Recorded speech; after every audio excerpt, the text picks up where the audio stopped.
Hello, my name's Annabel McGilvray. I'm Director of Communications with the AIIA, and today I'm joined by Allan Gyngell. Allan Gyngell is a Fellow of the Institute, and he's the incoming President, I'm very pleased to say, and will step into that role on the 16th of October following our national conference. Thank you for joining me, Allan. Great pleasure. Tonight, Alan's presenting to the AIIA ACT branch on Australian foreign policy towards China. I guess to begin with, perhaps why is the relationship with China such an issue at the moment for Australian foreign policy? It's an issue because its importance has grown so quickly, really.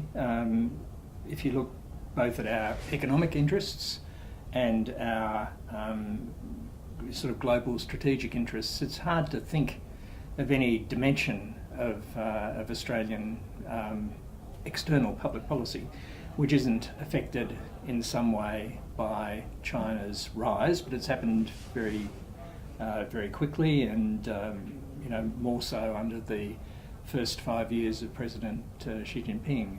And so I think Australia is having a more difficult time than we might have imagined coming to grips with all of this. And I guess perhaps how have those 5 years of Xi Jinping affected, or will they influence the Australian foreign policy towards China? Well, during that period, China has continued to grow to the point where it's now the largest economy in the world by purchasing power parity measurements, which means that it's systemically important to global growth.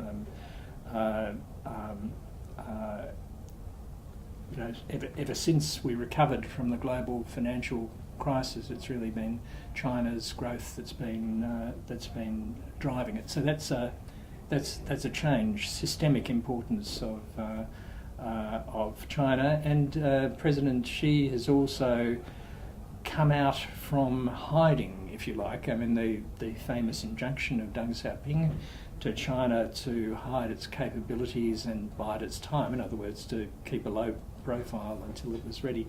That is not really possible if you're the largest economy in the world. So the Chinese government under Xi Jinping has been much more direct in claiming a role at the centre of world power.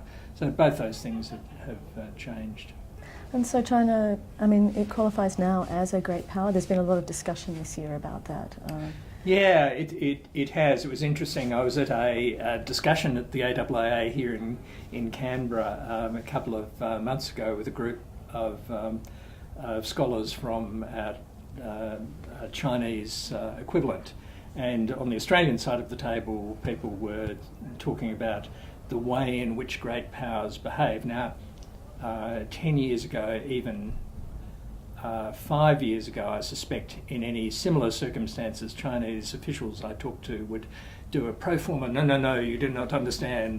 China is a developing country. That's changed, and then now there's a sort of shrug of the shoulders. And sure, whatever. So yes, I think China is getting more comfortable as a great power, but as with all great powers, the thing is it does matter, and sometimes they won't be things that Australia is fully comfortable with. In your speech, you talk about what Australia should do or should take into consideration when shaping its foreign policy towards China. Perhaps what is it that Australia should be taking into consideration? Well, I don't think we should be bothered too much with the sort of great questions of whether China will it, what are its ultimate aims, where is it going, or the big domestic questions, will the Chinese economy succeed or not? Because those are questions which we can't really answer in a time frame that enables us to manage effectively our relationship. So, more importantly, I think we're going to be returning to some of the old traditions of foreign policy, reciprocity, sovereignty, negotiations. We will have to sort of make our way with China by trying to build trust, not because we will always see eye to eye. The systems are very, very different, and that's always going to be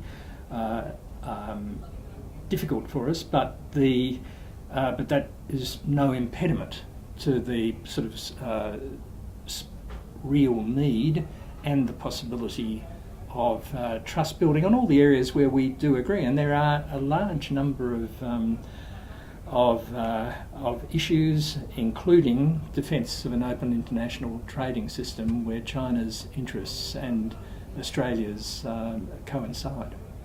And I guess what are we doing towards achieving that, or towards being able to realise the best Australia-China relationship, and what can be done to improve that?